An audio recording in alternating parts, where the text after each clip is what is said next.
Hey guys, okay, so this video I've been really excited about. I've been meaning to do it for a while, I just never have gotten around to it. Two things that I want to mention is one, obviously my hair is back to dark again. I was trying to go a little bit lighter and it just wasn't turning out the way I wanted it to, and if you noticed in my previous video, my Get Ready With Me video, my roots were getting pretty bad, so I just decided to go back to basics and dye it dark again. My extensions match now, so I could put them in, so I'm super happy about that. Second thing I want to mention is that I just filmed a tutorial on this look, so if you're interested, then keep watching for that.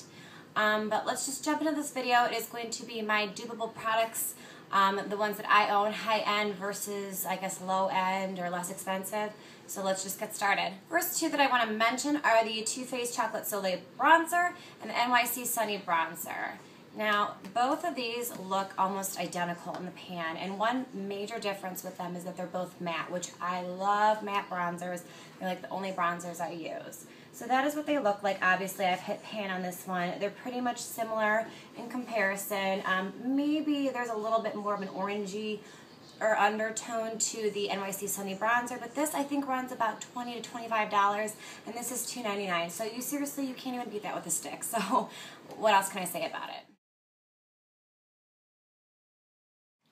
So like I was saying, obviously the Wet and Wild Heather Silk is a lot less expensive than the Desert Rose by M.A.C. And to swatch these two,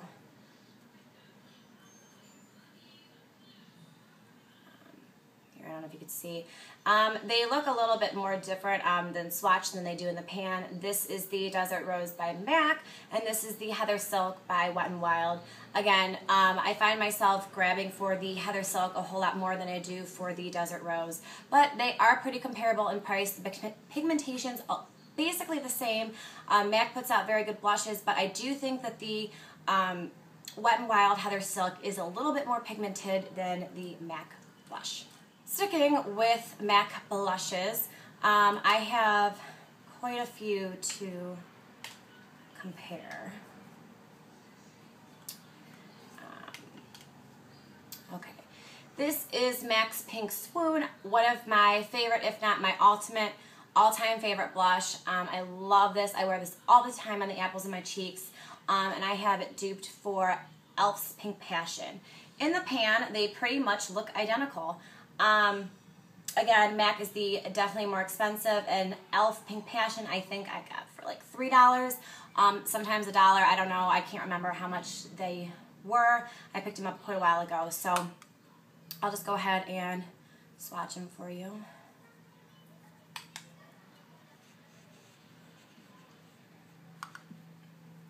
So that is what they look like side by side. This is Pink Swoon and this is Pink Passion. They relatively look the same. The M.A.C one is way more pigmented than the E.L.F blush, but again, for 20-something, $19, $18, I don't remember how much they are. Again, I'm sorry, I suck, I know. Compared to the $3 E.L.F blush, really there's no comparison in price, but if you are looking for more of quality, better pigmentation, then I would definitely suggest the M.A.C over the E.L.F. The next dupable items I have are everyone's, I guess, most dupable item. I don't know how to explain that. It is NARS Turkish Delight, and it is dupable for Body Bell, Lip Lights, and Strawberry Parfait. In the package, they kind of look completely different. I'm not going to lie to you. In person, they look completely different. But if you swatch them on the hand,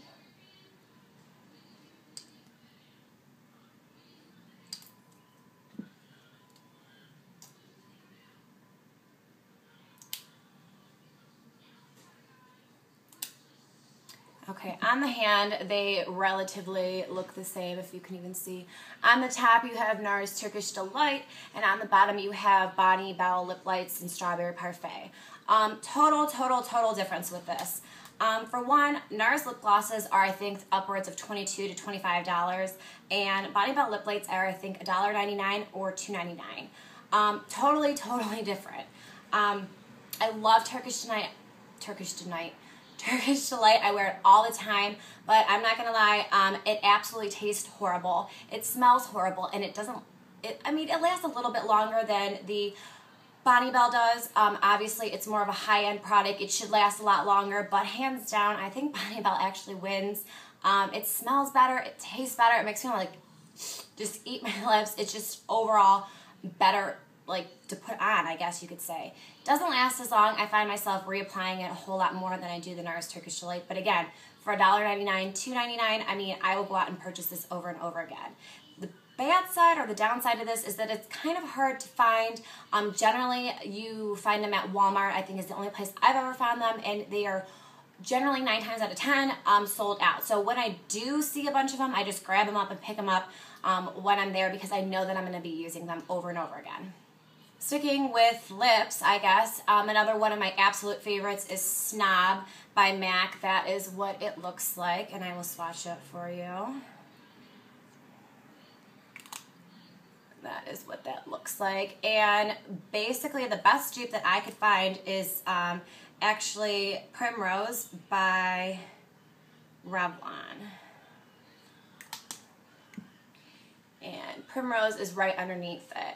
The M.A.C is obviously a little bit more pigmented. It wears a little bit longer. The finish is different than the Revlon, but again, a M.A.C lipstick is about $14, I think it runs you, and then this is about half the price, like maybe $7 or $8. So I think this is a really good dupe for it again. Again, a slightly different in color, a little bit different in finish, but relatively speaking the same. So if you don't feel like breaking the bank by going to M.A.C, or you don't have a M.A.C by you, then I would definitely suggest Primrose in by Revlon.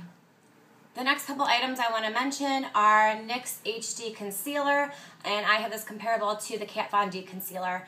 The Kat Von D Tattoo Concealer is one of my ultimate favorite concealers. It runs you about $25, I think. I picked it up at Sephora.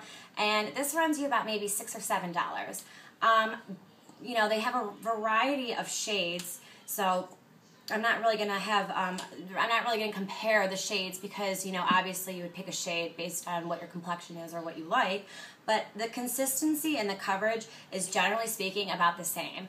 I picked up the HD Concealer, the NYX HD Concealer, because I don't know, I wanted to, I wanted to try it.